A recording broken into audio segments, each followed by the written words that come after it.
New tonight, an update to a story we first told you about last night at 10. Breweries being impacted by the government shutdown. And last night we heard from a Massachusetts brewer. Tonight, Rhode Island breweries weigh in on how the shutdown is hurting them in more ways than one. Eyewitness News reporter Alexandra Leslie joins us in the control room with the story.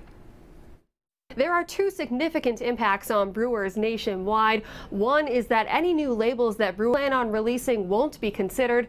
I spoke to two breweries in Pawtucket who say they're nervous that the shutdown will set them back.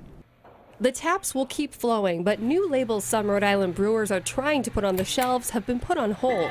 Brewers like Nick Garrison say the partial government shutdown is affecting their industry in two ways. It affects federal label approvals. So anytime you distribute a beer on an interstate basis and it leaves Rhode Island, you do need the federal government to approve that label. Small details on a beer can or bottle, but crucial to releasing a new brew for distribution. It needs a UPC on it. It needs to say beer or ale, show the location that the product was manufactured in. Foolproof Brewing has 3 labels on hold, and Smug Brewing has 2 that co-owner Rob DeRosa is anxious to share. We have our Russian Imperial Stout and our Blackberry Sour. Wanted to get them out within the next 3 weeks, but that's probably not going to happen because of the shutdown. Garrison of Foolproof Brewing says he's also nervous about getting a timely approval once the government reopens. You just have these applications piling up on somebody's desk. With 7,000 breweries operating in the U.S., you can imagine that number is quite high.